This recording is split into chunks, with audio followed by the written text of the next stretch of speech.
Oh, Father, tell me, do we get what we deserve? Oh, we get what we deserve. And we're down we go, go, go, go, go. Oh, we're down we go, go, go, go, go. So we're down we go, go, go. Way down we go. Oh, you let your feet run wild. Thomas, come as we all go down. Yeah, but for the folk who my heart, do you dare to look them right in the eyes? Yeah. Oh, 'cause say we run you down, down to the door. Yeah, someday we run you down, down till you fall. And they will run you down, down till you go. Yeah, till you can't grow no more. And where down we go, go, go, go. Oh, where down we go, go, go. Say where down we go. Oh, 'cause say we run you down, down to your car. Oh, way down we go.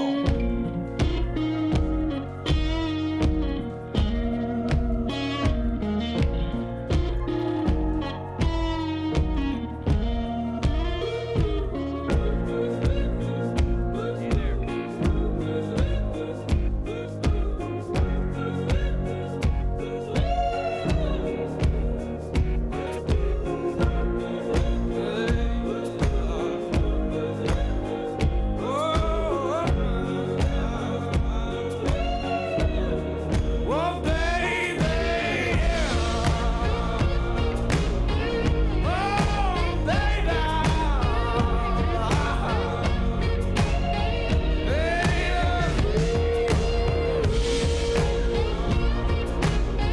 way down we go.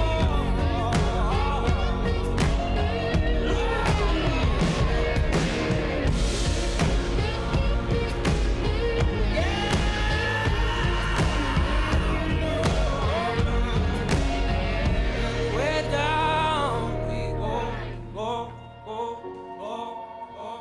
Oh, way down we go, oh, oh, oh. So way down we go, ooh, ooh. Way down we go.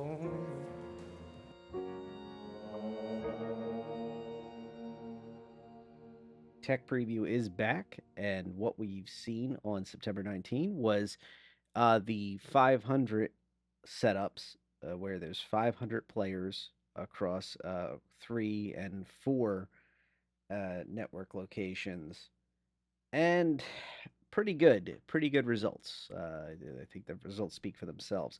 But this video is more about the experience, and uh, while the 1,000 player was not too great, the 500 player test versions and everything that goes along with them were very good, at least based on my experiences around New Babbage across multiple servers.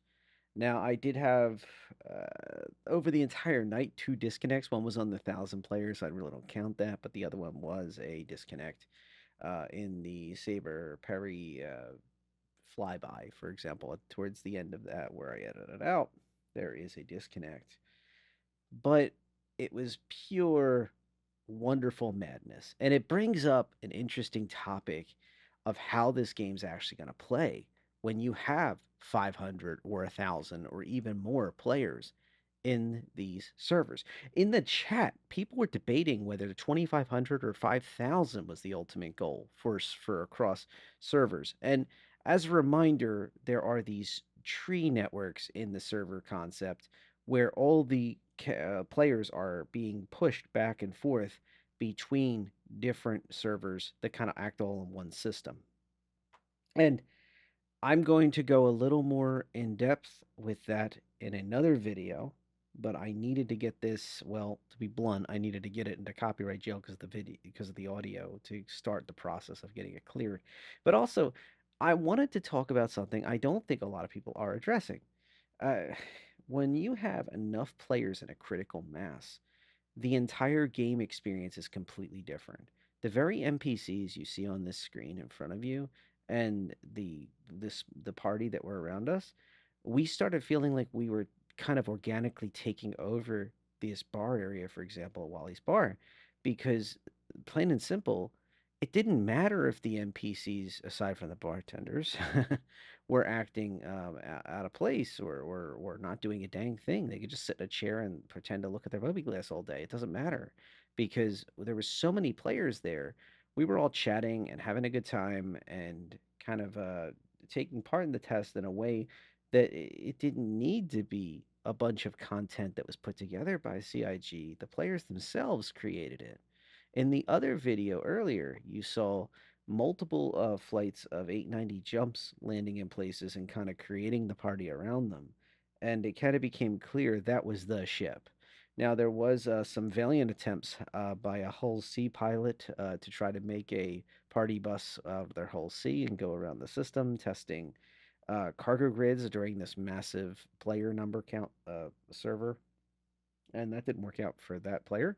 But honestly, there was so many different crazy things going on that I think a lot of people were in the infancy of this game being larger player counts, player driven fun. Now, CIG's original vision, CR himself talked about how there's going to be about 10%, give or take, players, and NPCs would have about 90% of the influence, 90% of even the number of people that are in the world. I think that even if they are, the influence of each player is going to be significantly larger than a random NPC. So it's not a 1 to 9 ratio. It cannot be. It's going to be a situation where each player creates so much good, bad, havoc, alters, puts their thumb on the scale for a specific NPC organization or otherwise. And I just can't help but start seeing the writing on the wall, even in a tiny, tiny way, like during this test where players were organically having ship meets, organically taking over bars, and kind of just becoming the space. Another thing that this experience taught me was that we really need to reevaluate the speed of the elevators and the consistency of trams. Even if they were working right, the trams were and across every place. Although I heard ArcCorp had it a little better, their shuttles were a little more consistent, and the trams and the shuttles and the other places. I think we need to evaluate the speed of these things because they start getting crowded nowadays. So during this patch build set of builds, whatever you want to call the tech preview, where the back end was adjusted multiple times, everybody got kicked out, then it was restarted. There was a lot of people running around the same couple of large planetary landing locations. You only have 4 of them to play with. And a lot of us tend to cycle towards New Babbage or Orison. And, there are some souls that may go all the way out to Lorville, but they're not common anymore. And I just can't help but notice that that's a thing that we need to really evaluate. So, once again, experiences here, it kind of help with the stress test. This is not the first time we've had hundreds and hundreds of players, well over the 100 player count, even the soft count that goes above that, well above those soft counts we had here. But this is one of the most consistent and promising opportunities for CIG to be able to say, we think we can do a 500 or we think we can do a 250 for the upcoming patch cycles. Now, probably 4.0 is not out of the question, and that's kind of what I'm more. I like to temper hype. I like to have some hype, but temper it for what is considered possible and likely, more likely than unlikely, but it is entirely possible that there would be a small or reasonable player jump even in 3.24.2 if that's going to be a patch, which I believe it's all but confirmed now. And then into 4.0 because that's really where it belongs, to be honest, is just a nice big player count. To Benoit and all the folks at CIG that made this possible and are constantly fighting the good fight to make a living, breathing verse we all want to be a part of. Thank you for your hard work, and I look forward to continuing breaking all of your servers with me and many, many other compatriots of the community. It's quite a relief. I'm very thankful to be able to take part in these type of events. As a reminder, this tech preview was open to all waves. So if you ever are watching these videos and going, I wish I would have been part of that, be sure to, whichever method you prefer to get your information about SC, uh, just remember videos like this are reactionary, obviously, unless I hear about something way ahead of time. And I am open to feedback if you want me to go over what's coming up in the month or something like that. I usually cover, remind people what day of the Vara is and how that's going along, and also Luminalia and the background on that. But some of these smaller things that are coming up, I feel like more community members would take part in them if they were more aware of them. I know some folks have mentioned, well, a couple folks have mentioned to me that the new CIG website is kind of a little bit of a learning curve. It has a whole different look to it, and furthermore, it has these timed deployed slides basically that appear. They're like the building block style things you'll see on the launcher, but you can use the site, you can go into Spectrum and see what's being posted about. And also, there are a variety of different solutions on Discord, servers wise, and also the Reddit for Star Citizen, r/slash Star Citizen. So, if there's anything I could say about this community, is that they really do enjoy spreading the wealth on knowing about these upcoming events. If you're watching this video and you were thinking, "Oh, I was home last night. I could have been part of this." Yeah, you could have. So if you haven't already, be sure to check it out. If you have your own Discord, there are plenty of different large community-based Discords that will gladly allow you to get the news sent to yours. If you're interested in things like that, don't hesitate to reach out, DM me on Discord or send me a message, chat on Reddit, or you can also reach out down below if you don't mind talking in public. Uh, Offers are always available. People are still, to this day, shocked that I respond to everybody as best I can. And if I don't know the information, I try to let you know where you can look for it or who you can talk to about it. And that's kind of where I'm at.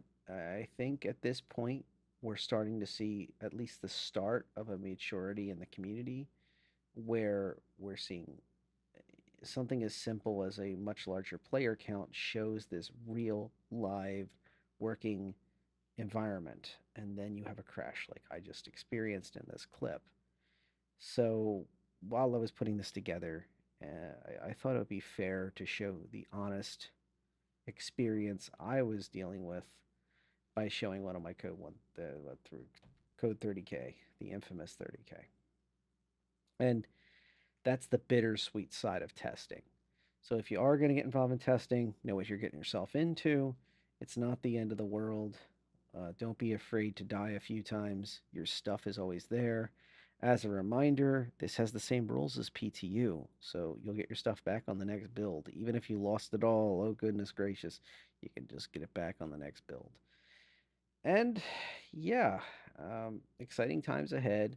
I'm going to do a more in-depth video probably by this weekend covering a bit more information about where the servers are going. There was a lot of good information by Benoit. So if you want to beat me out on to the punch, feel free. So if you're another content creator, there's a free tip for you.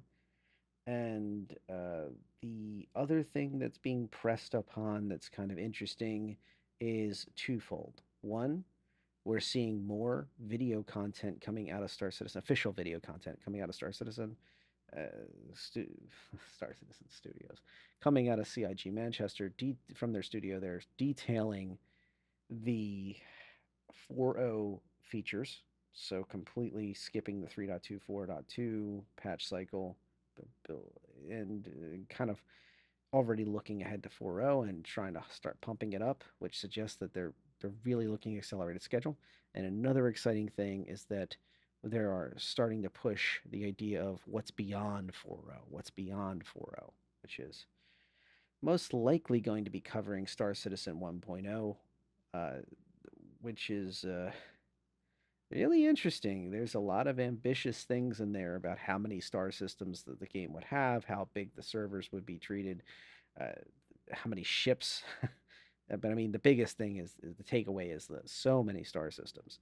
We may see ourselves going from a 1 to 2 star system verse to entire constellation at the minimum in the next.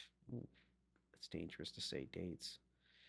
If I don't have a crystal ball, but in the next 24 months, very easily, I feel comfortable saying that that will be beyond Pyro by then.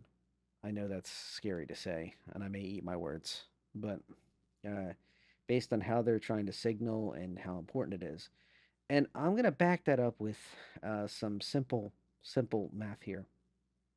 Well, not math, but some very simple concept here. Stanton is an incredibly complex system with 4 what they used to call planetary systems in it, in that they each have these complex planets with a whole bunch of moons strapped to them, and they have many different types of uh, natural biomes inside of these places. And some are hot, some are cold. There's entire dynamics tied to them.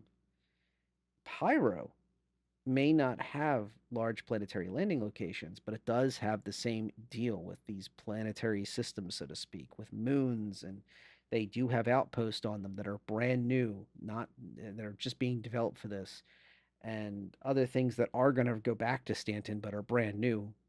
Were created during the process of putting Pyro together. Whole bunch of new stations, even with modularity, they're still going to be complex. Unique style stations, at least from the exteriors, that look the part. Like, for example, Ruin Station and Checkmate. They're incredible feats of design, and I can't wait to explore every inch of them in the final iteration. I did a whole video on Checkmate before. I'll put it in the cards, uh, but it wasn't that popular because people really don't know much about it yet. But when Pyro's in, these will be heavily scrutinized, these will be heavily utilized, and the entire system of Pyro is massive. Even with its nerf to size, it has a lot of changes, and additionally, a unique star issue where the star has massive coronal mass ejections, and you better take cover when they happen. So, a brand new game dynamic just for a brand new star system. The next system that would make sense to me is Nyx, with only Delamar on it, our beloved Levski. So, if we have just a single station of any real size sitting in a star system on a single large asteroid type body, which is the only thing of any tangible players really want this type situation. And we can have a near barren system and just make it mostly for mining and other things like that. You know what'll happen? It'll be really easy to pump that system out. And the system won't require, in my, this is me theory crafting here, it will not require as many, it will not require as many servers to run the system. Stanton, for example, the way they're talking about the leaf system is like having each planet have its own server, and then each moon may even have its own server and spin off of that. Okay, I'm getting in my weeds here. I need to get back to the topic to finish this up, but I'm hitting the 20-minute mark.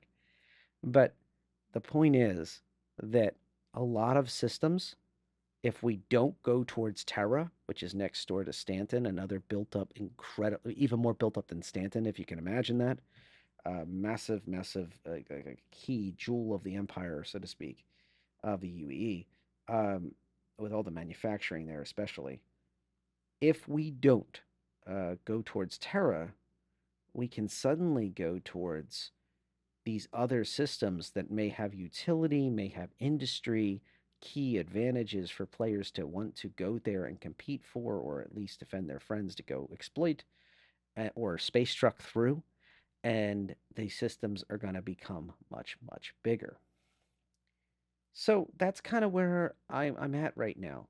I see these simple increases to player count. It may not seem like a major change, but it is. And this is one more building block in the chain of all these things. And yes, today it's just one more test. It's just one more player population count increase, and with a playable game. And there was issues. Like I mentioned the trams. I mentioned the elevators being too slow, so we were stacking up people. I don't think I mentioned the doors were opening and closing awkwardly, especially on the 1,000 player version, but they did open. Uh, some things were popping in and out. AI on NPCs was a little crazy. Like they were just running and then stopping and then walking. But that's going to be things that will slowly be addressed. And that's what these tests are for. And I think we're going to hit this critical mass of enough things are going right that everybody suddenly looks around and goes, oh my goodness, this is the game I've wanted all this time. It's not Arena Commander. It's not Star Marine. It's not if Theaters of War is still called Theaters of War by the time it finally comes out. It's not any of these things. The PU is what, when we're talking about the online multiplayer side of things, is really what has to be right. I'm not downing on those other things, but they are they are luxuries. They're nice to haves, and isn't that cool? I can go play with my friends this, and I can go train up my skills and blank. But they're just a stepping stone towards getting the PU right. If the PU is it has to be the framework to hang everything else on for the multiplayer experience that is Star Citizen, and if it's not good enough, people will not stick around. And I think the player count is one of the major hurdles that we really need to get past. And it can't just be lip service. It has to be slowly, it can't be that slow. It has to be something that we see continuous development on and higher population counts in the servers where they belong. So, yeah, I did not expect to go this far, but that's kind of my thoughts on the experience of the event, what the event means to me technically as well. I added in here, and I hope you appreciated it. Let me know some feedback on this format. If you're, did you like the beginning, kind of getting the vibe right and kind of setting the tone for the rest of the video? Did you think that I should have structured it in a different way? Like, should I put it at the end instead of the beginning? Um, I just sometimes when I get editing, I start looking at these things and I go, you know what? This is perfect for that, and I go for it. But I would like to hear some feedback on those things because it means a lot to me. The what you get out of these videos just as much as I get out of them for myself. I've said this; it's not just lip service. I make these as much for everybody here as I do for myself. And thank you to my long-term subscribers for sticking around. Here's to a wonderful 3.24.1 and hoping to see a solid 3.24.2 very, very soon. And don't worry, as soon as those Zeuses are out, we'll be sure to tear them up. But I have to get them in my hands first. Take care. Oh, 'cause say we run you down, down to the dark.